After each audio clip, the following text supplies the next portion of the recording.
All right, everyone, welcome. Thank you for joining us tonight for our ordinary council meeting for the Tuesday the 19th of August 2025. Thanks for those joining online as well on the stream, and for those members of the public who've joined us in the audience. We appreciate your presence here today.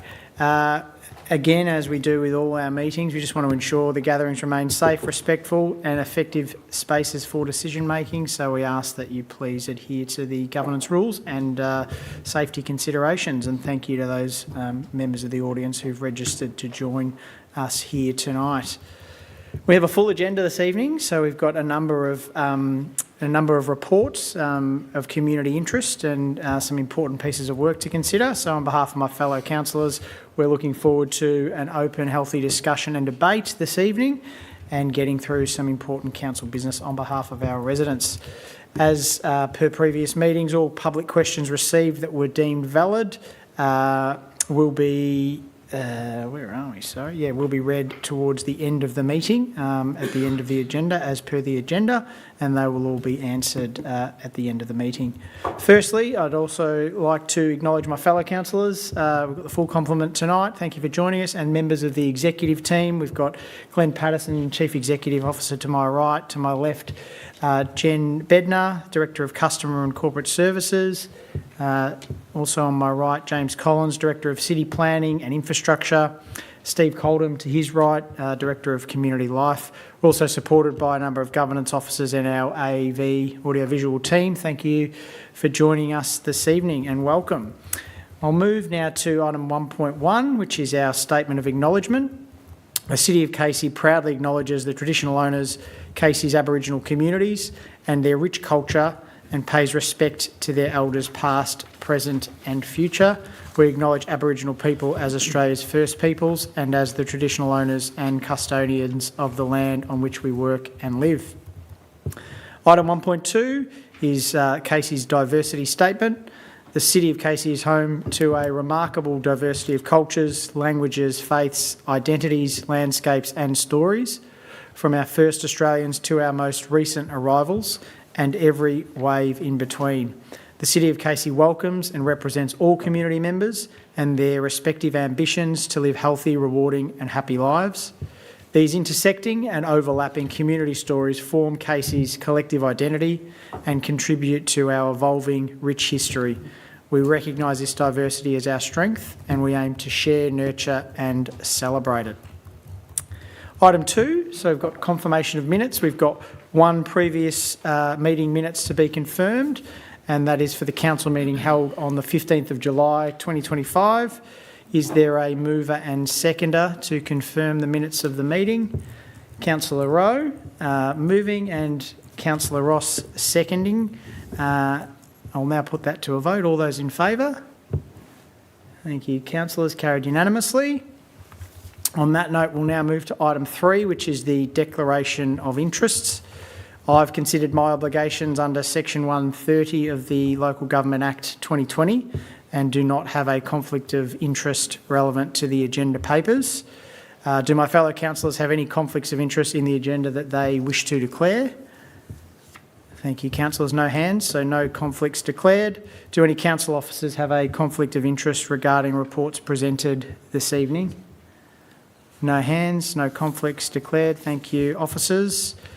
On that note, we'll now move on to consideration of our officer reports, which is item 4 on the agenda. There are 5 officer reports this evening in our open council meeting, and we'll move straight into item 1, so 4.1, which is the draft Casey Community Law Local Law 2025. And for that report, we have Officer Chloe Casey, Manager of Communications and Corporate Governance. Ms Casey. Good evening, councillors. Tonight we are presenting the draft Casey Community Local Law 2025 to be put out for public consultation following an extensive review. The goal throughout the review has been to make improvements to the local law to better support community safety, amenity and wellbeing while improving clarity, fairness and support fair and reasonable decision making. Included in the council report is a copy of the local law with track changes to clearly show the updates that are being made, as well as a clean version to make for easier reading. Since the review scope was endorsed at the council meeting in April, we have engaged external consultants to conduct benchmarking, a current state analysis, and to support the community engagement. Copies of each of these findings have been included as attachments to this report. The community engagement period ran for 6 weeks from the 21st of April through to the 1st of June. During this time, we received over 1,200 contributions, including surveys, pop-ups, workshops and door knocks. Councillors have been engaged throughout this process with a dedicated feedback session undertaken with the councillors to ensure that your feedback and views were captured as part of the review. The results from the community engagement identified a strong support for council's management of dangerous and unsightly land, dilapidated buildings, harmful weeds and pests, and commercial and private waste, with lower support received for waste collection rules, vehicle repairs, temporary dwellings, shipping containers and recreational vehicles. Through the current state analysis, the consultant identified that the local law is broadly effective. However, several areas were identified for improvement. This included some clauses lack clarity, leading to inconsistent enforcement, permit processes are difficult to navigate, and community trust could be strengthened through better communication and education. Through the benchmarking analysis, it was identified that most councils regulate private land use to preserve amenity. However, areas for improvement included that plain language and practical examples could be better incorporated to improve public understanding. Inclusions such as zoning-based adjustments are common and effective.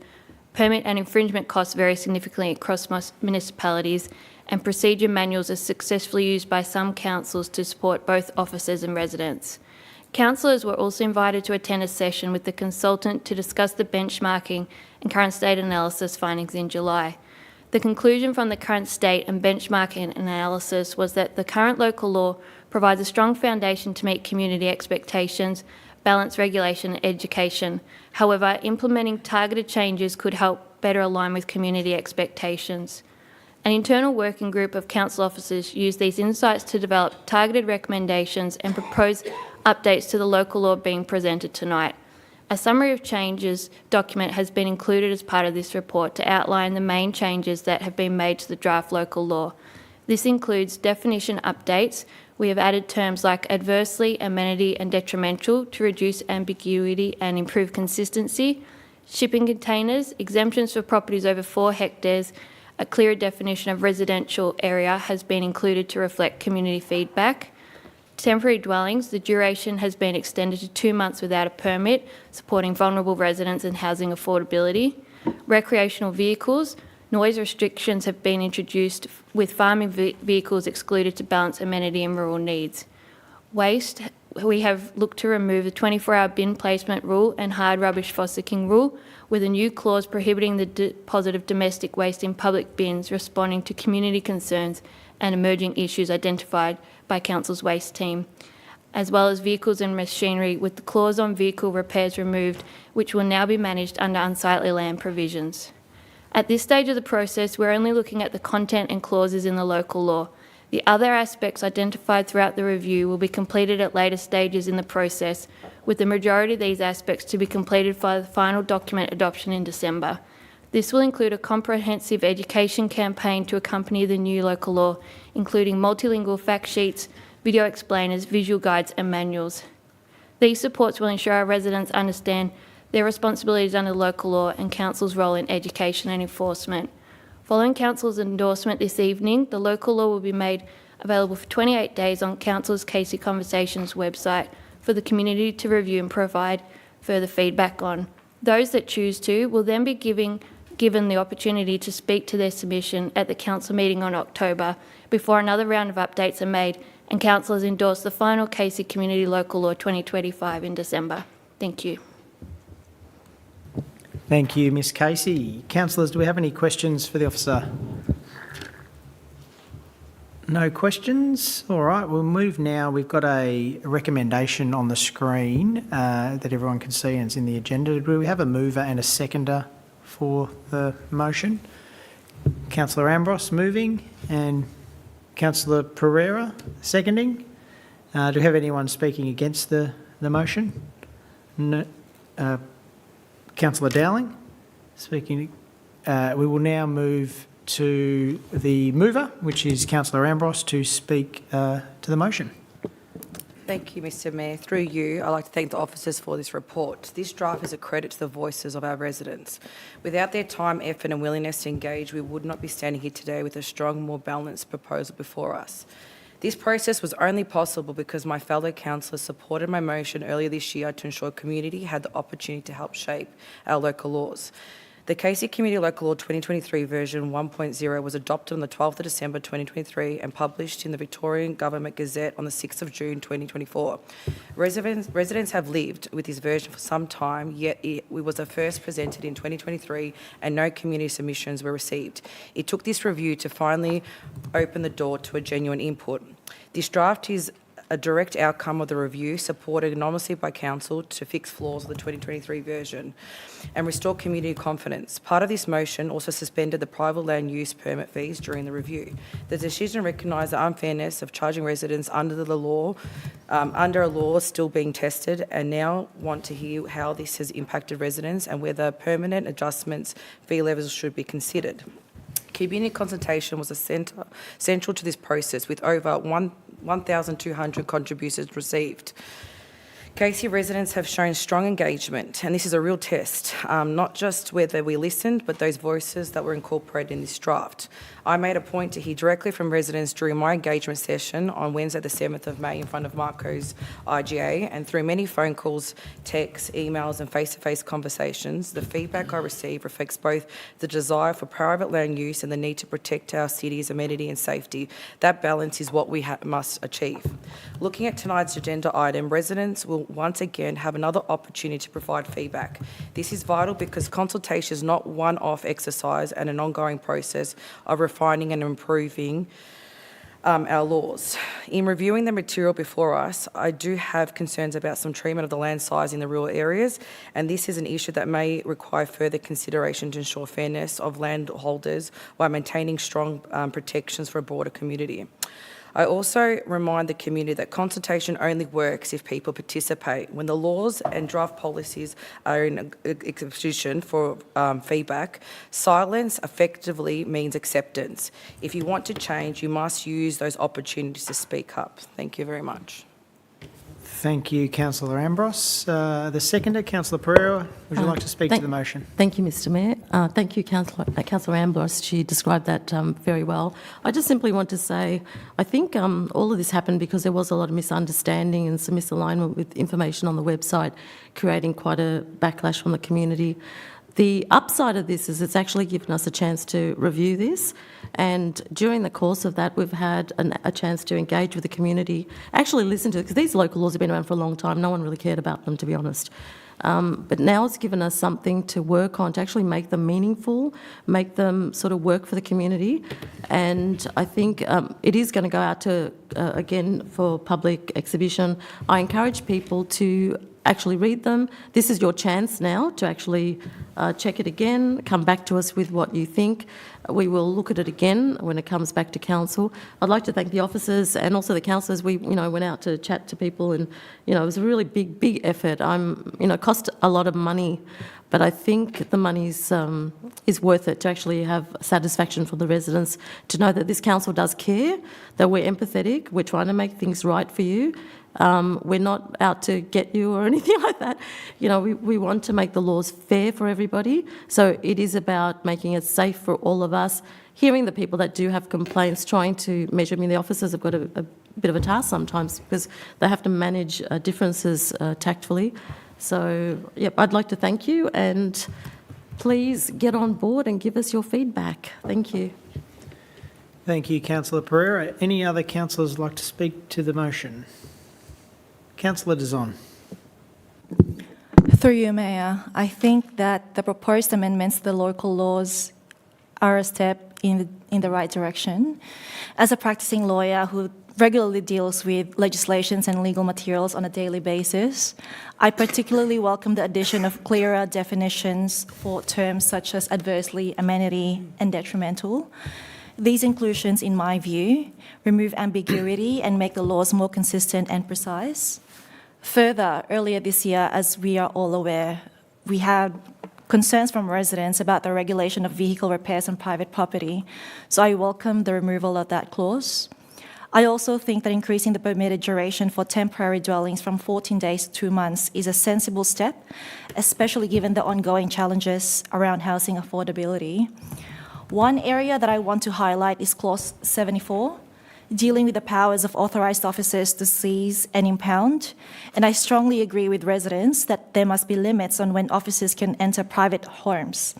I've previously done legal work in debt recovery, where I needed to obtain magistrates' court warrants when debts are owed before instructing Sheriff's Office to enter debtors' property. I believe the same principle should apply here. Residents deserve reassurance that officers cannot enter their homes without consent or lawful authority. The addition of a note clarifying this, in my view, is an important safeguard for privacy and community trust. If this is endorsed tonight, I strongly encourage the residents to take part in the 28-day consultation and to have their say. Thank you. Thank you, Councillor Dizon. Any other councillors like to speak to the motion? Councillor Eaves. Thank you, Mayor. These are draft laws that have been developed from the residents' consultation. This is not the end of the process. Residents can read and comment on these draft laws, and I encourage them to do so. Thank you. Thank you, Councillor Eaves. Would any other councillors like to speak to the motion? Councillor Crowther. Through you, Mayor, I'd like to support the motion, and I concur with Deputy Mayor Councillor Ambrose to thank all of the community members who contributed feedback to the process. I'm thrilled that the new draft local laws have responded to community feedback and removed the need for a permit to perform vehicle repairs and also store unregistered cars. I also welcome the change to the recreational vehicle clause to a noise-based, time-restricted process rather than a permit-based system. Many community members contacted me about the excessive fees associated with permits for riding recreational vehicles on their property, and I welcome the proposed changes. I urge community members, especially in the rural and semi-rural areas, to contribute feedback about the proposed shipping container changes. The draft local laws currently exempt properties greater than 4 hectares, which is approximately 10 acres, from needing a permit. So that means that people on 1, 2 and 5 acre properties still need a permit to have a shipping container. So if anyone is passionate about that topic, I strongly encourage you to provide feedback about that clause. Overall, whilst I welcome the significant improvements in many of the clauses of the local laws, I would like to acknowledge that consultant review highlighted some significant issues in the previous local laws, primarily around the poor community-facing communication, concerns about the vague language of the old laws, inconsistent officer discretion, and lack of formalised guidance to our officers. I believe that later in the year, when we review this again, there will be more guidance, and I look forward to the development of these additional resources. Coming back to the intent of the original motion we passed earlier in the year to undertake this review, at this stage there's been no presentation or about the application and enforcement of these laws. Entering properties and seizing items are serious powers, and the community expects clear protocols for the application of these powers. Thank you, Councillor Crowther. Would any other councillors like to speak to the motion? Councillor Dowling. Yes, I agree with most of what's been said, but I just want to make sure that the language that the new laws are put in for the public and the community to see are easily understandable. And we have a, not a hotline, but welcome them to be able to make a call to council to uncover anything that they're not sure of. Thank you, Councillor Dowling. Would anyone else like to speak to the motion? Councillor Taylor. Yeah, through you, Mayor. Sorry, through you, Mayor. I want to thank our officers and the community who have had input into this review.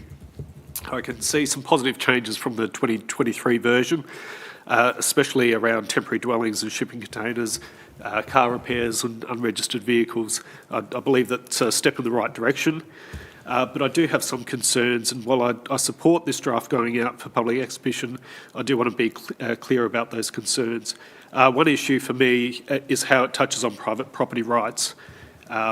Just as Councillor Crowther and Councillor Dizon has mentioned, words like unsightly, amenity and nuisance are used a lot. and they're vague and subjective. I know we've got definitions now, but there's still a lot of subjectivity there.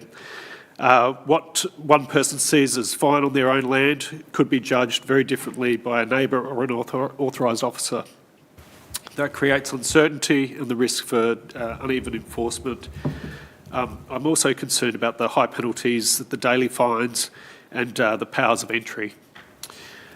These sort of powers need clear limits and strong justification. Right now, I don't think the draft gives enough certainty to property owners. This is why the exhibition period is so important. It's the chance for residents to look at these laws closely and tell us if they go too far or if they strike the right balance. I strongly encourage everyone to make a submission. Thank you. Thank you, Councillor Taylor. Any other councillors? Councillor Ross.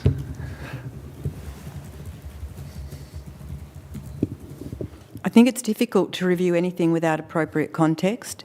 Knowing the what, why, how is important in understanding the rationale and determining the impact and sometimes unintended consequences of specific clauses. There have been some additional notes which I welcome, and I acknowledge that the process is not finished and this is not the final draft. I'm looking forward to the end product, which will include plain language and best practice formats from other councils. Notwithstanding that this is what we're aiming for, it's essential the community are provided with the information needed to understand the clauses. So when you're reviewing this, if there are areas you would like clarified, please let us know. In particular, a few people have talked about the temporary dwellings, and while I think it's good that we have extended that from 14 days to 2 months, I believe it's still inefficient and it doesn't properly address the reality that there are a lot of people who have no choice but to reside in temporary dwellings like caravans, and having to apply for a permit which would cost $500 to extend that 2 months by another 3 months is quite a financial hardship. So even though I am supporting this document in principle, there is still a fair bit of work to be done. I was speaking to a resident just last night, and their background is from a communist country, and they were speaking to me about their concerns about rights, and a few people have touched on this about property rights and what you can do and can't do on your land. So this certainty and this helping the public understand why we have these clauses is imperative. Clear, accurate communication, which was highlighted in the community consultation and the report, is an essential part of the process. Thank you, Councillor Ross. Would any other councillors like to speak to the motion? No other councillors? All right, I'll make a final contribution or make a wrap. I'd just like to, I guess, acknowledge the history of this issue. This has been around since we were first elected, and I think it's important to acknowledge, and I do want to thank the councillors that when this first came to our attention, I think we were all quite taken aback and concerned about what was on our website, and that there could be a requirement to pay for a permit to repair your vehicles. And I think we want residents to know that we heard that and we felt we agreed, but we wanted to go about this the right way, and that's through the right governance process. So rather than just making a quick change to something, we've done a thorough review here, and importantly, we've consulted the residents on all the local laws. And I think what we see in this document is a comprehensive review that has actually uncovered some changes to some local laws that maybe weren't in the spotlight or didn't have the media attention that obviously certain elements did. So I think it is a really good and thorough document. And I think it really talks to the commitment that we've got as a councillor group to consult, to listen and to act. And I think the fact that there was over 1,000 submissions in this consultation that's led to these changes shows that it may not be perfect in every sense, but we've really captured the concerns of residents. And when you compare that to the previous local law in 2023, where there were 0 submissions, I think that really talks to the fact that we're listening. And that's what this process and that's what this motion today is about. It's about another opportunity for us to listen I do encourage residents to really take the time to look through this. It's an important document. It's our local law. It will affect you probably at some point in your life. So please do have a look and look at the feedback. I think I'll just touch on, I guess, the two main issues that led to a lot of heat on us as a councillor group and led to this review. The vehicle repairs, so the proposal, for those who maybe aren't reading into all the detail, is that there will be no permits required to repair your vehicle. And the second one that will obviously generate a lot of resident concerns is the unregistered vehicles. There's now no limit on any number of unregistered vehicles you can have. It relates to the impact on amenity and the unsightly nature of any concerns that neighbours or the community might have. So on that, I think I'm definitely supportive of this motion. I look forward to hearing the next phase of feedback and then coming back in December to look to round out this issue. And I look forward to hearing the feedback from the exhibition. So I'll be voting in favour of this. Would any other councillor like to speak before we put this to a vote? No other speakers? All right, I'll ask for a show of hands. All those in favour? Thank you, councillors. Carried unanimously. Thank you. All right, we'll move now to our second item, or second officer report, which is 4.2. It's the S5 instrument of delegation to the Chief Executive Officer. And the officer to speak to that report is, again, Ms Chloe Casey, Manager of Communications and Corporate Governance. Ms Casey. Thank you, Mr Mayor. Delegation facilitates the achievement of good governance by empowering appropriate members of staff to make decisions on behalf of the Council and the CEO, enabling more efficient and responsive administration. The S5 instrument of delegation enables the CEO to implement Council operations within the scope of the adopted annual budget. The annual budget, adopted by the councillors, sets the financial direction and priorities for the year ahead. Councillors play an integral role in shaping these priorities during stages of the corporate planning cycle. The S5 instrument of delegation enables the CEO to authorise the expenditure and delivery of projects that have been approved through this budget decision-making process, ensuring alignment with Council's strategic objectives. To maintain Council's commitment to community transparency, a list of all contracts awarded over $5 million and signed by the CEO under delegation is currently included in the Cawley report to Council. This ensures the community is aware of the CEO's use of delegated powers to execute Council's agreed budget expenditure. Through this report, we will further refine this process to increase the frequency for reporting on decisions made under the S5 instrument of delegation to Council and the community. Council will implement a monthly report as part of the Council meeting agenda that outlines decisions made over $1 million under the S5. In this revised version of the instrument, the financial delegation clause has been expanded to separate contracts and expenditure. Thank you. Thank you, Ms Casey. Councillors, do we have any questions for Ms Casey?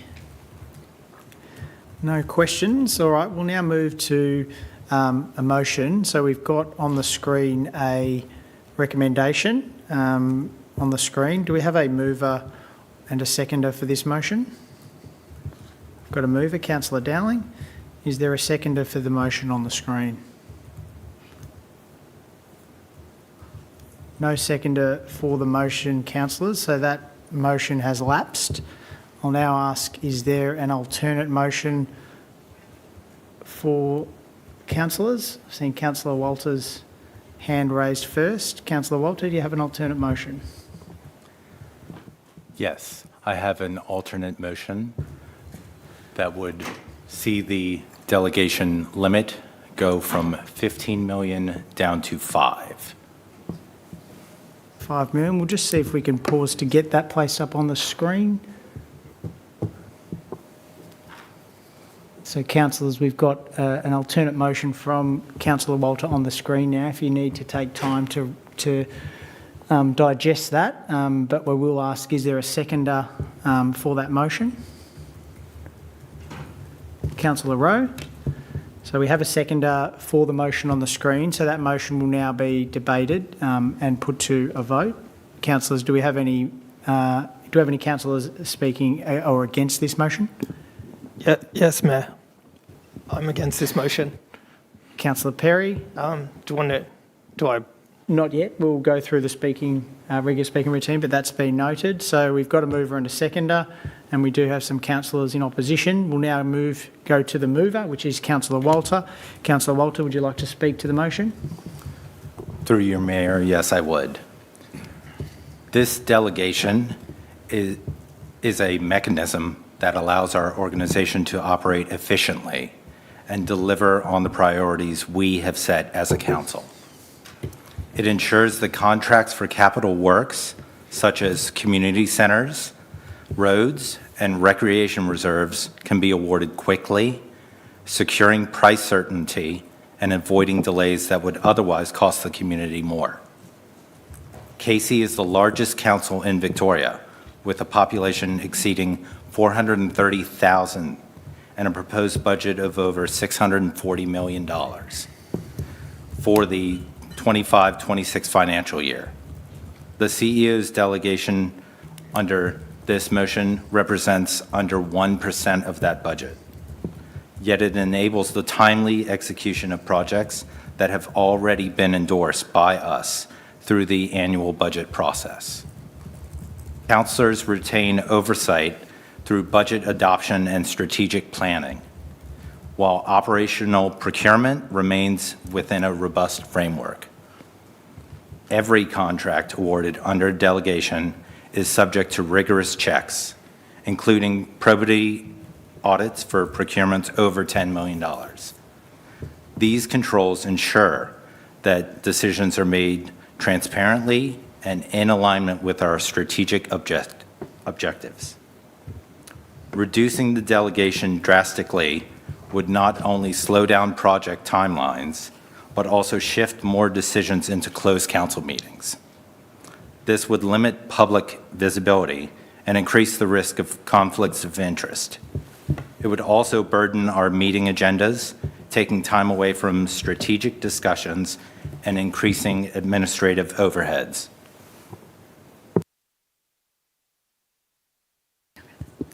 Thank you, Councillor Walter. Councillor Rowe is the seconder to the motion on the screen. Would you like to speak to the motion? Yes, thank you, Mr. Mayor. Now you can hear me. Importantly, first, Mr. Mayor, the previous limit. Sorry, was Councillor Rowe, I might just get the mic. Yeah, don't have to go too close, just enough. Yep. All right. Yeah. Normally speak louder. Importantly, the previous limit was set following Operation Sandon with a clear intent to strengthen governance and reduce risks. It embeds oversight, accountability, probity into the procurement process. Additionally, council officers have presented a further enhancement to the transparency, a monthly report detailing all contracts entered into over $1 million. A reduction to $5 million would add one per meeting, and a reduction to $1.1 million would add 3 to 4 per meeting, significantly increasing councillors and the workload of officers. As councillors, we are entrusted with ensuring good governance, transparency, and the efficiency delivered of services to our community. Reducing the delegation limit is about enabling our organisation to deliver efficiently, transparently, and in line with the governance standards we uphold. Thank you, Councillor Rowe. Now, having the mover and seconder speak, we'll now open this up to debate. Councillor Perry, I noted your hand up, so would you like to speak to the motion? Yeah. I think I'd just like to say that, is this where I say the 2 million? I intend to present an alt motion further to this one, reducing the delegation threshold to 2 million. I think at the moment, it exceeds what we've currently got, and even 5 million exceeds reasonable risk thresholds for a single officer without broader oversight, and undermines financial accountability by allowing major decisions without council review, and it contradicts best practice in public sector governance where large contracts require collective scrutiny. I think that, what we've got to be aware of is that back in before 2020, the CEO had a delegate or day-to-day decisions who could make decisions up to 1 million. That kept bigger contracts in the chamber where councillors could ask questions and make sure that ratepayers' money was being spent wisely. Then, after councillors were dismissed, the administrators pushed it up to 5 million, and then within a year, in 2021, it was pushed up to 15 million. These are huge increases and unprecedented in the sector. Most councils sit around 1 million or below, and similar growth councils average around 2 million. Administrators were not elected and weren't perceived to be accountable to our ratepayers. Now we are here. It is our duty to rebuild community trust in local government. Councils need to run with the social licence of the residents in the areas which they operate. Can you extend my time a little bit? Thanks, Councillor Please. Perry. Yep, it's extended. Great. So, as elected councillors, we can give our residents greater transparency, good governance, and councillor oversight. Operation Sandon, which was based in Casey, showed the dangers of leaving big contracts unchecked. The Victorian Government has accepted 32 of the 34 recommendations, showing the importance of restoring trust and integrity and balance. The delegation thresholds were increased in 2020 and 2021 before Operation Sandon, or the Sandon Report recommendations were released in 2023. And I agree, yes, spend is guided by budget, but it's a high-level document showing what money should be spent on. Lowering the threshold means everyone knows who gets council contracts, and we can check any conflicts of interest when they come into the chamber. A 2 million delegation is sensible. The CEO still has plenty of scope to handle day-to-day work, and we keep important decisions in front of council, and by extension, the Casey community. Councillors, this is about reining in delegation, restoring oversight, and showing ratepayers we are serious about governance. I recommend you all support my alt motion when it comes forward. Thank you. And vote down this one. Thank you. Thank you, Councillor Perry. Would any other councillors like to speak to the motion? Councillor Pereira. Thank you, Mr Mayor. I too are not really happy about supporting this level. It's still very high. Best practice guidelines amongst the high growth area councils or similar sized councils is around 1% of the general rate pool, which if you just use as a ballpark figure, 300 million is about 3 million. I think if any financial review, there was an article a couple of days ago about Julie Bishop, the ANU, and she's been questioned in the Senate about not giving proper oversight. We've been elected, we're not monitors. Monitors have different guidelines that they follow. We've been elected by our residents to actually provide proper oversight. The higher the delegation, the less the oversight, because things just don't come to us.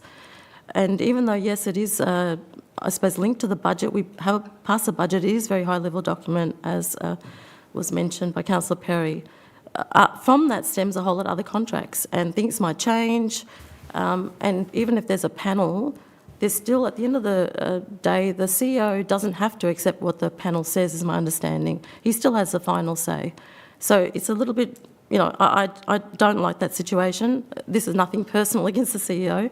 This is about giving good governance and proper transparency so that these large contracts are coming into the council, in open council, to be debated in front of our public, in front of our residents, so they also know what's going on. It's just not good enough to, when something goes wrong, the public's not going to say, where was the CEO? They're going to say, where were the councillors? It does fall with us at the end of the day. I've been doing this for years on council. This is something that comes up all the time. Good governance means transparency. It means giving proper oversight. It does not mean handing over our power. We might have some extra reports coming in. The level of reports we get in this council is nothing like what I used to get in my last term. If we have a few more reports every Councillor meeting- Pereira, would you like to seek an extension? No, I think that's all right. I think people get the gist of what I'm saying, and so I look forward to the alternate motion as well, should this motion fail. Thank you. Thank you, Councillor Pereira. Would any other councillor like to speak to the motion? Councillor Dowling. Thank you. Through you, Mayor. I'd like to, well, I'm disappointed that we're reducing it to begin with. I mean, we are a very progressive council, the largest in Victoria and soon to have the population of Tasmania. But all spending is pre-approved anyway through our comprehensive budgetary process. It ensures financial accountability and transparency. Maintains operational efficiency by minimising bureaucratic red tape and reducing extensive administrative processes. Saves significant staff time and resources by streamlining approval processes and reducing complex reporting requirements. It allows the leadership team to focus on critical initiatives rather than getting bogged down in excessive reports, and maintains our council's strong financial position, as I said previously, being the largest in Victoria. Thank you. Thank you, Councillor Dowling. Any other councillors wish to speak to the motion? Councillor Crowther. Through you, Mayor, I wish to support the alternative motion to lower the threshold to $5 million. I understand the community expects strong oversight of the use of ratepayers' funds, and I understand the community's concerns over this delegation. However, my support for this alternative motion only comes from the improved and strengthened reporting requirements to report to us on all decisions made over $1 million and to be reported monthly. These enhanced reporting requirements will improve the transparency of decisions made to both us and our community. My support for this alternative motion to $5 million also comes from the knowledge that the S5 delegation powers are only used for expenditure that's already approved in the endorsed budget, and it's not to be used for unbudgeted expenses. So again, with these enhanced reporting requirements, we'll be able to see that.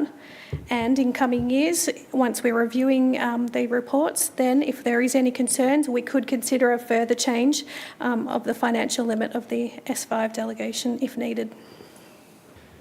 Thank you, Councillor Crowther. Any other councillors wish to speak to the motion? Councillor Ross. Thank you, Mayor. Just briefly, because I do agree with what Councillor Crowther said about this reporting, this monthly reporting is a huge factor in me having some confidence moving forward in supporting this alt motion. Without that, I think the decision would be different. I do want to point out that this comes up every year. So we have had big gaps of when this amount has been adjusted, but we can change it within 12 months. So thank you. Thank you, Councillor Ross. Would any other councillors wish to speak to the motion? Councillor Ambrose. Through you, Mayor, I do welcome the debate from all the councillors today and hearing the different perspectives, and with the current alternative motion presented is a lot more beneficial for the community to see we're doing our job as councillors and seeing a lot more of the decisions that were done and then also presented to us to be able to see and provide that reassurance that projects are still going ahead. I am interested in the delegations, the interest from the council in the delegations levels and seeing the different views from the 15 million, the 5 million currently presented and the potential one in the future as well. I like the fact that the similar concept with Councillor Crowther and also Councillor Ross said, the reporting purposes on there is for me the most important thing here. So I welcome that part of the alternative motion as well, considering that we can see what's going on and also so can the community once the decisions have been made, and also protecting ratepayer money, building trust and showing leadership. So thank you very much. Thank you, Councillor Ambrose. Any other councillors wish to speak to the motion? Councillor Reeves. Thank you, Mayor. I support Councillor Walter's motion to bring it to $5 million. I'd like to point out that contracts of this size and sort of $1 million up have all gone through our budgeting process where we as councillors approve it. It's gone through the tender process, and there are procedures in place to monitor it. KC Council has a great reputation of paying on time, and it is a client of choice by many of the developers, and I wouldn't like to see this lost. Reducing it down to $5 million will result in some delays and some additional costs. Reducing it down to $2 million or less will result in far more additional administration costs and costs to our reputation. Thank you. Thank you, Councillor Reeves. Would any other councillors wish to speak to the motion? Now, no other speakers, so we now have a right of reply. So, Councillor Walter, do you wish to speak to the motion again? Through you, Mayor, I would just like to close in saying this delegation is purely procedural. This is something that has already gone through procurement. It has a selected award that would be the potential winner in the tender process, and it's simply saying go ahead with this tender. It's all it is. Thank you, Councillor Walter.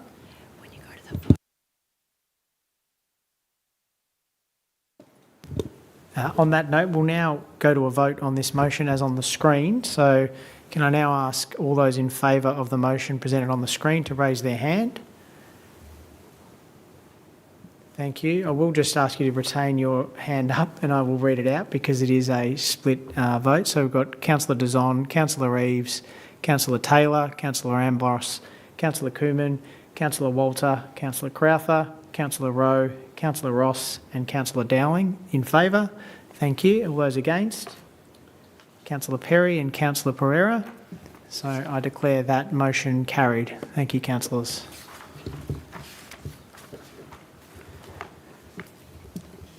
On that, we'll now move to our next item on the agenda, which is item 4.3, which is the review of councillor gift policy. And I've got Miss Chloe Casey, again, Manager of Communications and Corporate Governance, to speak to the report. Thank you, Miss Casey. Thank you, Mr Mayor. Councillors, this revised policy provides a consistent and ensures transparency in how we manage gifts, benefits and hospitality offered to our elected representatives. The policy was first reviewed prior to the return of elected councillors and has now been refined post your appointment. The aim of this review was to provide greater clarity around disclosable gifts and strengthen the reporting process. Key changes in the revised policy include a threshold increase with the disclosable gift value raised from $20 to $50, aligning with council's staff policy, including scenario examples, including the inclusion of practical examples to guide decision-making, register management with clearer planning for maintaining the gifts register, disclosure guidance, strengthened advice on when and how to disclose gifts and hospitality, partnership clarity, providing further clarification around gifts and hospitality linked to formal partnership arrangements, and enhancing definitions has also been introduced for hospitality, token gift, non-token gift, official role, sponsored travel and corporate hospitality. We have also incorporated specific guidance on tickets and hospitality, particularly around the organisation's corporate partnership arrangements, to more clearly outline that merchandise is not covered by partnership arrangements. We've also incorporated decision-making flow chart at the end of the policy. Please note that amendments will be made to the Figure 1 gift decision flow chart to update discrepancies identified in alignment with the policy. These updates to the policy will provide practical tools and clear definitions to support councillors in making informed decisions. Thank you. Thank you, Ms Casey. Councillors, do we have any questions in relation to this report? Councillor Ross. Thank you. Through you, Mayor. This is a question for Ms Casey. You mentioned that the diagram would be amended. Can you just please explain what that amendment will be? Yeah, through you, Mayor. So we've identified that there's a couple of boxes at the bottom of the policy that refer to declarations needing to be made for the thresholds. We have updated that in the policy, so we'll reflect that in the flowchart as well. Thank you, Ms Casey. Any other questions, councillors? No further questions. All right, we'll now move to the recommendation as presented on the screen. Councillors, do we have a mover and a seconder for the motion presented on the screen? Councillor Rowe. Do we have a seconder, councillors? Councillor Ross. Would anyone like to speak against the motion? No? All right. We'll now move to the mover, which is Councillor Rowe. Would you like to speak to the motion?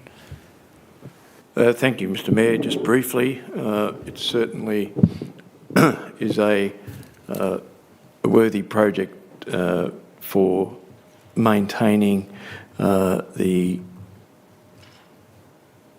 upright and visible temptations, I guess I'm thinking, in relation to getting us as new councillors the basis on which to judge what we're doing and how we're doing it with a degree of assurance for the community, knowing that things will be done in the right way. Thank you, Councillor Rowe. Councillor Ross is seconded. Would you like to speak to the motion? No. Thank you, Councillor Ross. Would anyone else like to speak to the motion? Any other councillors? Councillor Eaves. Thank you, Mayor. I'd just like to reassure my residents that these changes to this policy will not dilute the policy. We will not be returning to the practices of the previous council. It's simply making procedures that are easier to follow and easier for us to disclose. Thank you. Thank you, Councillor Eaves. Would any other councillors like to speak to the motion? No other speakers? I'll now put the motion to a vote. All those in favour, please raise your hand. Thank you, councillors. That's passed unanimously. All right, we'll now move to item 4.4, which is Christmas decorations.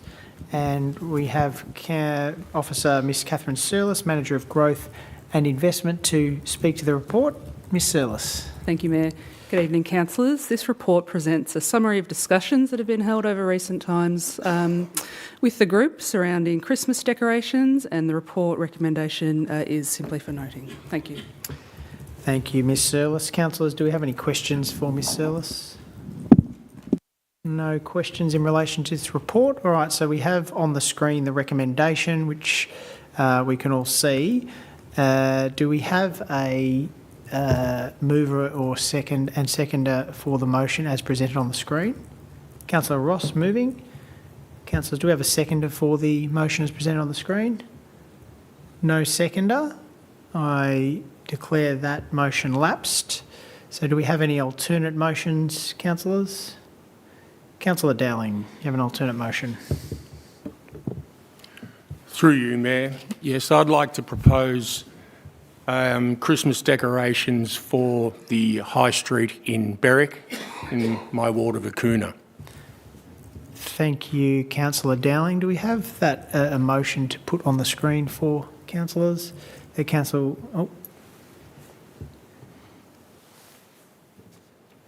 We're just waiting a moment. It'll come up on the screen. Thank you, Councillor Dowling.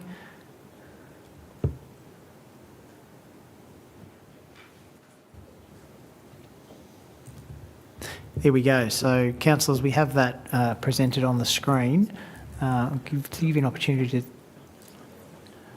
No, that's not that one. We'll disregard that. We'll ask for that to be removed from the screen.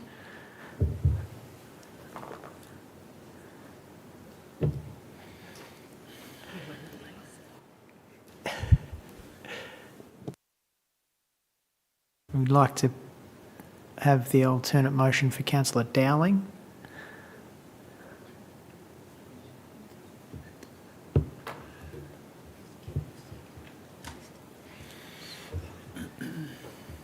Here we go.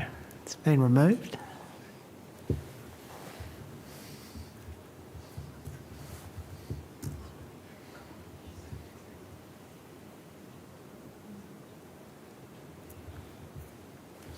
Just for those online, we're just experiencing some technical difficulties. We'll get the alternate motion from Councillor Dowling up on the screen shortly.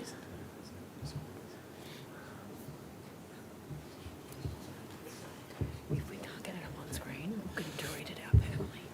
Yeah. We'll give it another moment. If not, the alternative is to go back in time and just read out the alternate motion. No, we're still... No, that's wrong. We're still on the alternate. Do we have a chance to ask questions about the motion now? Not yet. Not yet. At this point, we'll just wait. While we're waiting, I thought. We'll follow procedure. All right. Thank you for that, officers. We will reconvene, and we do have now on the screen Councillor Dowling's alternate motion, which I'll allow every councillor to take in. So we've got a mover, it's Councillor Dowling. Do we have a seconder, councillors, for the alternate motion as presented on the screen? Councillor Pereira, seconding that motion. All right, do we have anyone in opposition to the motion? Councillor Crowther. On that note, we'll now, I'll note others there, but we'll go through to the mover, which is Councillor Dowling. Would you like to speak to the motion, Councillor Dowling? Yes, thank you. Through you, Mayor. When I was campaigning, one of the recurring themes that kept coming up was how bland and drab our festive season of around Christmas time was, and decorations were a big part of conversation. Look, Christmas decorations bring a sense of joy and warmth to our shared space or village, and transforming an ordinary environment into something very uplifting. The festive coloured decorations create an atmosphere of celebration that can brighten everyone's mood. Reminds us of cherished traditions, family gatherings, and offer a welcome break to the dark and nefarious activities that can cloud our happiness. These decorations aren't just ornaments. They're visual expressions of hope, connection, and the simple joy of coming together. Thank you. Thank you, Councillor Dowling. As seconder, Councillor Pereira, would you like to speak to the motion? Yes, please. Thank you, Mr Mayor. You may wonder why I've seconded this motion. I just keep thinking, Councillor Dowling actually asked for this a long time ago, and as new councillors, we were still, well, not me, but still learning the process of going through the budget process, and unfortunately seems to have gotten slipped and missed.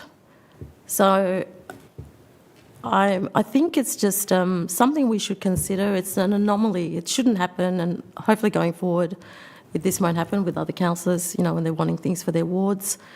I do think, you know, Berwick is such a beautiful asset for the City of Casey, and I do think putting some money in for something like that would be really good for the City of Casey as a whole. I know people from my ward will go and visit it too.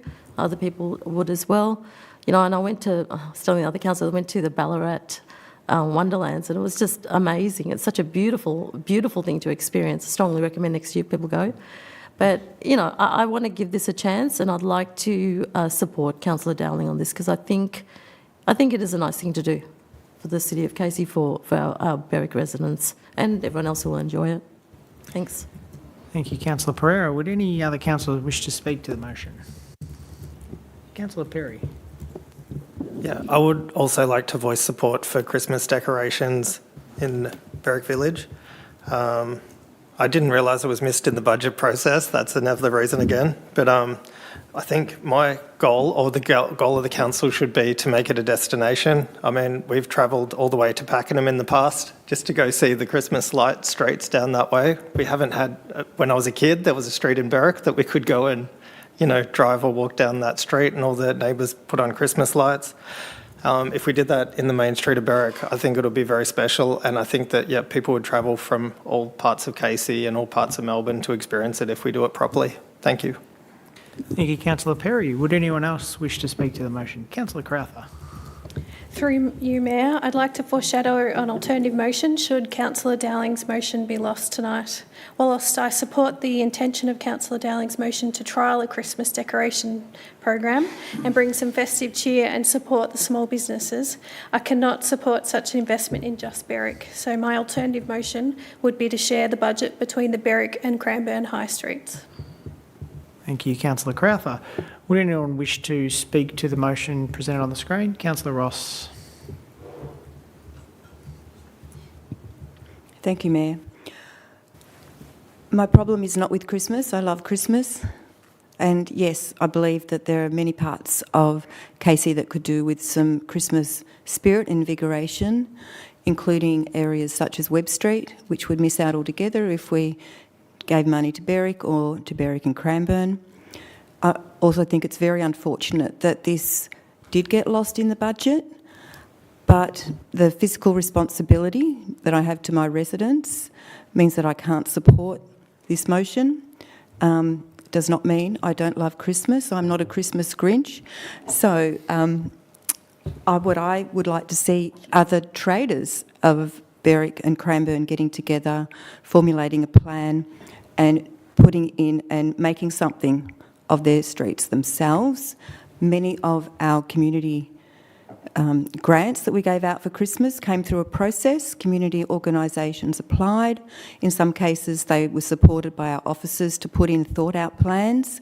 I can't support us just giving money without a plan and without commitment from the community about how this was going to look. Thank you.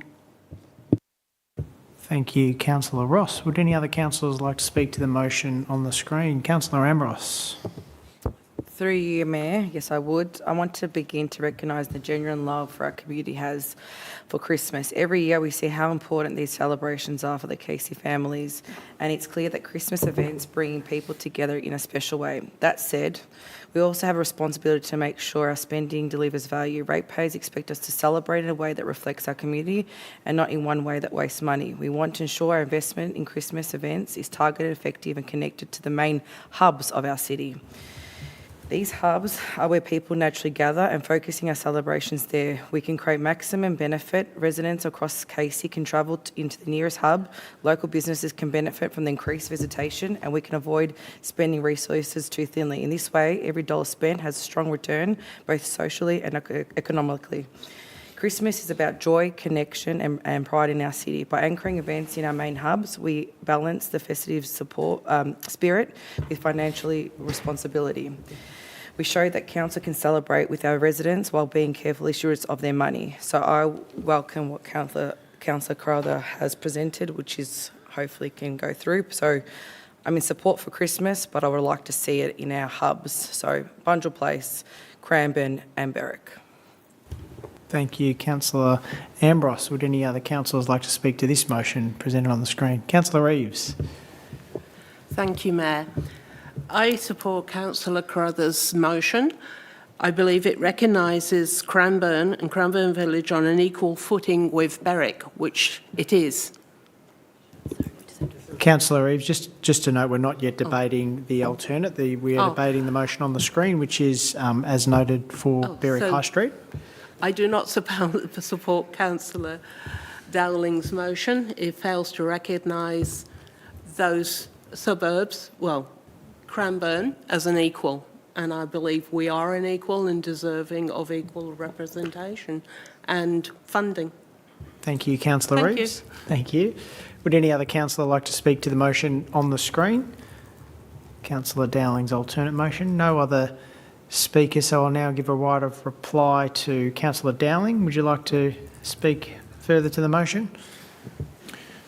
Yes, through you, Mayor. It's not that I don't see other wards as equals. I see a lot of, all of us exactly the same and striving for the same things as part of the big city that we have. Berwick hasn't had any grants granted to them, and no one's applied anyway for Christmas. Yet there has been a spend of roughly $300,000 in all the other wards. Over the last 10 years, Berwick hasn't had anything.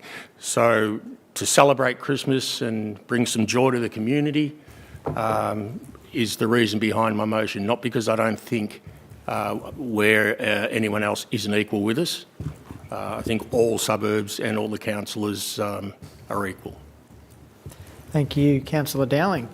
On that note, I'll now put the motion as presented on the screen to a vote. Can I ask for all those in favour of the motion to raise their hands? Keep them raised. So we've got Councillor Perry, Councillor Dowling and Councillor Pereira. Thank you. And now all those against, please raise your hands. Thank you. And we'll read the names. Sorry. Councillor Dizon, Councillor Reeves, Councillor Taylor, Councillor Ambrose, Councillor Cooman, Councillor Walter, Councillor Crowther, Councillor Rowe and Councillor Ross. I declare that motion defeated. So, thank you.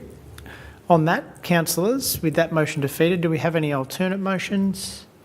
Councillor Crowther, thank you. We'll see if we can get that on the screen. That's still waiting, so I think we're all aware of the motion that's been presented, but we'll see if we can get that on the screen.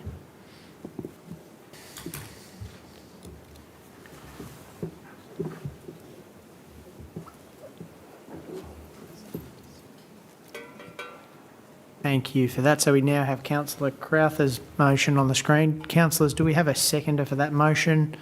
Councillor Dazon, and councillors, do we have anyone speaking against the motion? None noted. Oh, Councillor Ross. All right, we'll now move to the mover. Councillor Crowther, would you like to speak to the motion? Through you, Mayor, I'd just like to highlight there's three parts to this motion. The first part is splitting the $50,000 budget equally between Cranbourne High Streets and Berwick High Streets, but also importantly, finding savings in our first quarter budget review process to counteract this cost, this unbudgeted cost, and also considering the outcomes of this trial. So it is a trial and a pilot to see what impact we can have to help our high street traders and our community. And then depending on the outcome of the trial, then we can either expand it into more activity centres, or we could not continue the process in the future. So just to emphasise, this is the start of the process and just a trial for this year. I've already spoken to a number of Cranbourne High Street traders and the Cranbourne Chamber of Commerce Committee who would welcome more council investment and to improve the amenity of High Street Cranbourne, especially at Christmas. I'm sure this modest council investment will encourage local businesses to also invest in their Christmas decorations and improve the festive mood in the town. So again, this is just a trial program, and then we can review the outcomes to determine how we will include it in future budget processes. Thank you, Councillor Crowther. Councillor Dazon, as seconder, would you like to speak to the motion? Through you, Mayor, as one of the Cranbourne councillors, I am in support of Councillor Crowther's alternate motion to have more Christmas decorations, not just in Berwick, but also in Cranbourne. I think that nice Christmas decors in Cranbourne is definitely overdue, and I'm of the view that my residents would be pleased to see more decorations in Cranbourne this year during the holiday season. So, yes, I will be in support of this motion. Thank you, Councillor Dazon. Would any other councillors like to speak to this motion? Councillor Perry. I too would like to support this motion. Any Christmas decorations and setting up any area of Casey as a destination at Christmas time is a great idea in my mind. I don't know how far 25 grand gets. Hopefully it goes far enough. But yeah, again, I'll support this motion. Thank you, Councillor Perry. Any other speakers? Councillor Walter.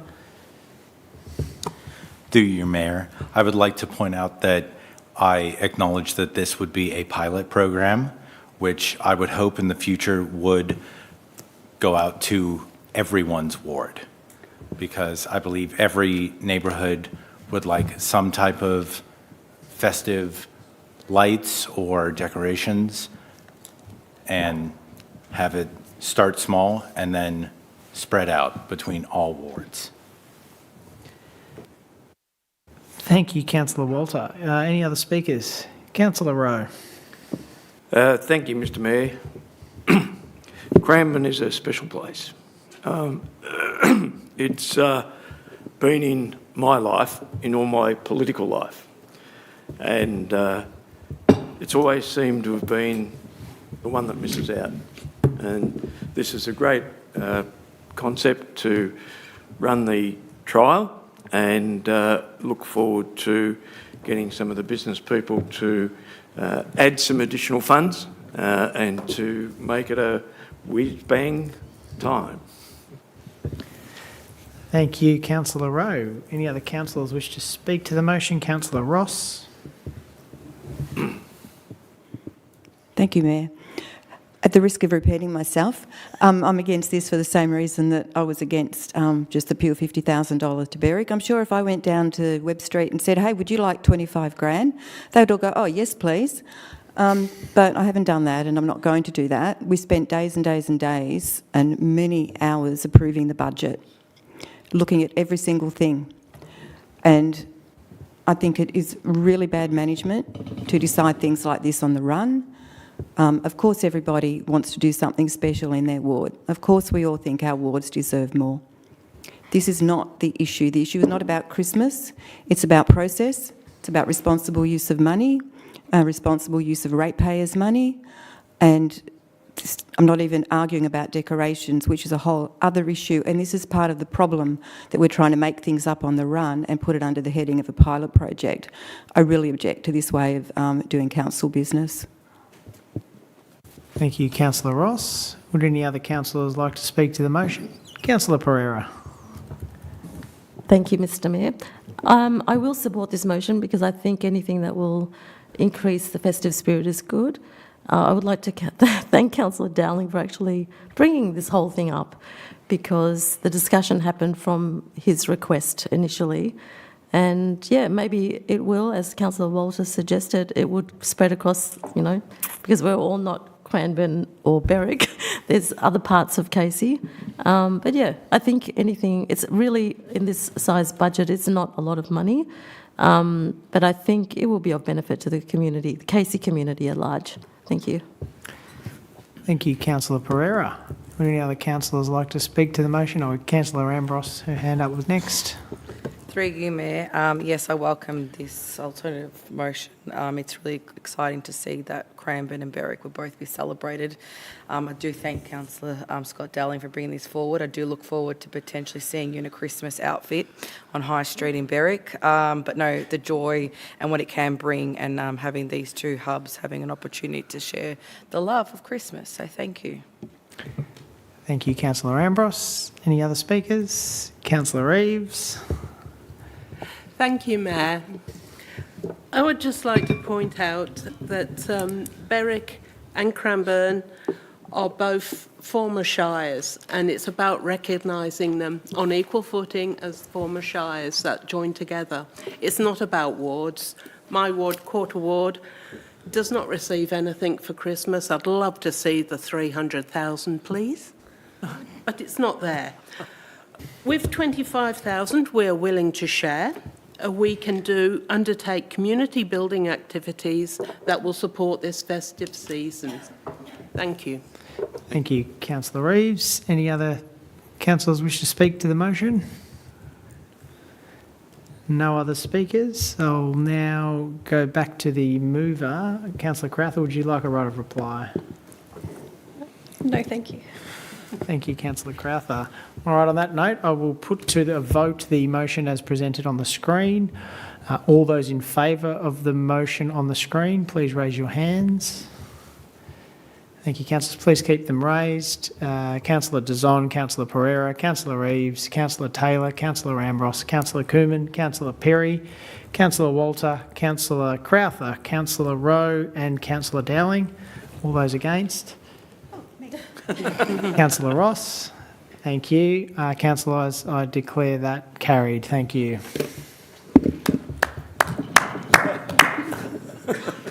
On that note, we'll now move on to item 4.5, which is contract variation CT 000431, hard rubbish collection, dumped rubbish collection and litter picking services. And we have Officer Michael Jansen, Manager of Sustainability and Waste, to speak to this report. Mr. Jansen. Thank you, Mayor. Councillors, as you're aware, the increase in the state government waste levy has a direct impact on the cost to dispose of municipal waste at landfill. The recent $37 increase has had an impact on our hard waste contractor, and they've written to council requesting a variation to cover the cost. Officers have reviewed the request, and we believe it's fair and reasonable, particularly given other waste contracts have a built-in mechanism to allow for such increases. The increase can be catered for in the adopted 25-26 budget. Thank you, Mr. Jansen. Councillors, do we have any questions for Mr. Jansen? No questions. All right, do we have a mover? So we've got the recommendation on the screen, and for a motion, do we have a mover and a seconder for the motion? Councillor Ross moving and Councillor Rowe seconder. Is there anyone like to speak against the motion? No, so we'll now go back to the mover. Councillor Ross, would you like to speak to the motion? This is just a comment on the increasing cost of our waste. It seems like every time we come to council, we're asking for a variation through nobody's fault, just apart from the fact that this is the world we're living in. And it just reminds us that we really need to keep a tight eye on our waste processes and everything that goes along with it, because this is a reality. Thank you, Councillor Ross. Councillor Rowe was seconded. Would you like to speak to the motion? No, Thank you, Councillor Rowe. Would anyone else like to speak to the motion? Councillor Walter? Through you, Mayor, I will be supporting this motion with the mindset that hopefully the state government will use these funds to clean up their own dumped rubbish along their state roads, as it is a blight on our community, and we are not responsible for the state road upkeep, and hopefully they will use those additional funds correctly. Thank you, Councillor Walter. Would anyone else like to speak to the motion? No other speakers. We'll now put the motion to a vote as presented on the screen. All councillors in favour, please raise your hand. Thank you, councillors. That's passed unanimously. And with that, that completes our officer reports, item 4 for this evening. So we'll now move on to item 5, which is consideration of reports of committees. I note that there is one committee report meeting that I'll speak to. Is any other councillors like to speak to any reports? No other councillors. So I'll now speak briefly to the NGAA National Congress Day, which I attended on behalf of council. So I'll just give a brief update. So the NGAA is the National Growth Areas Alliance, which is a collection of councils across the country that represent the growth areas, so where there's a lot of population growth, a lot of new developments, a lot of PSPs. So this was the National Congress Day where all the representatives from each of the councils came together to meet, listen to speakers, to discuss the concerns and the issues we have both at our at a state level but also at a federal level, and look at ways that we can work together to improve outcomes for our community. Obviously, the City of Casey, the largest council in Victoria, we've got significant growth. We've experienced significant growth, and we do have challenges which we talk to every day in every meeting that we're at. So this was a really welcome opportunity for me to, as Mayor, to speak to and hear from other councils and other states particularly, and the settings that they have in their communities and the policies that they have, and look at ways that we could adopt or work together and find ways to improve. I think that the learnings from this day that I attended have been quite useful. Just this week we had the Outer Melbourne councils here at the City of Casey, and a similar grouping but at the Victorian level, so we were able to take some of the learnings from this Congress Day to that, and we had a really positive discussion with our councils about what we can do, particularly at a state level with the election coming up, and with eyes on the growth council areas in our in our state. So it was a welcome Congress Day to attend. So yeah, I had it was a worthwhile exercise, and I'd encourage councillors who do have an opportunity to engage with the NGAA at the various events that they do host throughout the year to take that opportunity up. Thank you. So that completes my report. I'll now move on to no other reports. Sorry, any councillors have any other reports from committees? No. Thank you, councillors. We'll now move to item 6, which is petitions. So we have received one petition. Do I have a councillor to table that petition? Councillor Taylor. Yeah, we've received a petition for the dog park location at Berwick Springs Wetland Reserve, submitted by Dr. Fazana Mazid and signed by 10 valid signatories. The recommendation that the petition be referred to the Chief Executive Officer to respond to the head petitioner and provide a response to the matters raised in the petition. Thank you, Councillor Taylor. So that petition has been tabled and the head tabler will receive a response as noted in the recommendation from the Chief Executive Officer. Thank you for that. No further petitions. We will now move on to item 7. So notice of motions. There are no notice of motions for this evening's council meeting. Item 8, no late reports for this council meeting. So we'll now move to item 9, which is public questions. And before we begin, I just wanted to acknowledge and thank all the community members who have taken the time to submit their questions online. I'll now refer to the CEO, Glenn Patterson, to take us through the public questions. Thank you, Mayor. The first question has been submitted by Gary Page. Are all persons placed on the UCCR first given a warning detailing how their conduct must be modified to avoid being placed on the UCCR?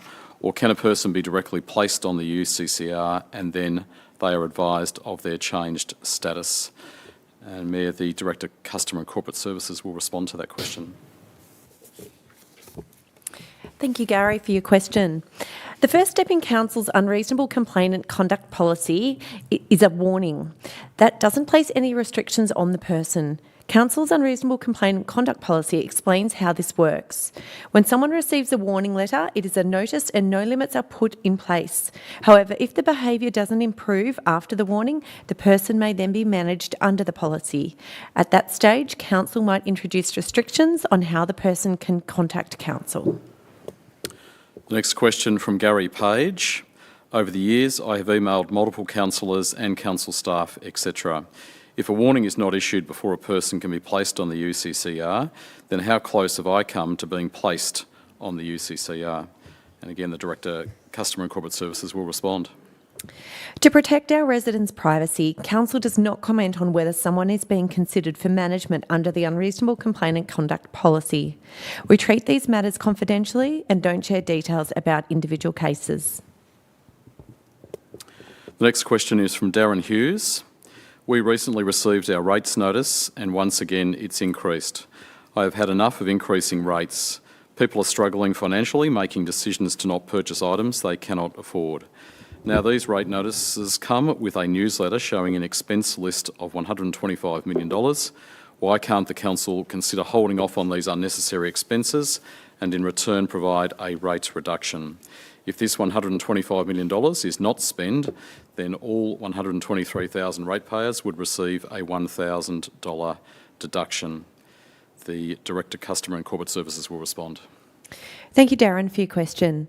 This figure is Council's capital works budget, which comprises essential renewal of Council assets, along with the construction of new facilities and infrastructure for the Casey community. This is funded through a combination of council rates, being $70 million, grants at $32 million, and funds collected through infrastructure contributions and other sources, equaling $22 million. The construction and renewal of these assets is required to service our community, and a delay in these works would result in higher cost to deliver these in the future. The next question is from Ian Wood. This question concerns disabled parking at the various sporting complexes at 65 Berwick Cranbourne Road in Cranbourne. I have noticed cars without disabled signs using disabled parking spots at all times of the day, in particular in the evenings. This means persons entitled to park there being unable to access a spot. Could the Council please send their parking officers along to deter people from abusing the limited availability of disabled spots? And the Director, Community Life will respond. Thanks for your question, Ian. We will certainly refer this to our parking compliance team to investigate. For residents wanting to report any illegal parking, you're welcome to report this via our website or via Snaps and Solve. Alternatively, you're free to contact our customer service team as well. The next question is submitted by Raymond Darley. In line with Section 57 of the Local Government Act, will the City of Casey correct the oversight and misstatement on the number of properties that were contacted on planning permit application PA 23/0694? This oversight and misstatement does not align with the public transparency and open and accountable conduct under the Act. This oversight is critical to any VCAT decision considerations, contrary to the statement that it is not material to consideration of past or future planning decisions. The Director, City Planning and Infrastructure will respond. Thank you for your question relating to planning permit application PA 23-0694 for the waste transfer station. Based on your regular correspondence with Council about this topic, we are assuming that you're referring to the section of the delegate report for the waste transfer station where the officer has discussed submissions received. PA 23-0694 was exempt from public notice. Notwithstanding this, Council did receive submissions from the public, including some that refer to original objections to the draft Hampton Park Hill Development Plan. The delegate report clearly states that objections received in relation to the draft Hampton Park Hill Development Plan were not taken into consideration when assessing the planning application. Therefore, no edits will need to be made to the delegate's report. The next question is submitted by Raymond Daly. In the interest of transparency, will the City of Casey read out the public questions that are rejected for a council meeting and state why? Will council report how many questions were rejected at each meeting and capture the count of questions, as this is not the case and is not being recorded in the meeting minutes? The Director, Customer and Corporate Services will respond. Thank you for your question.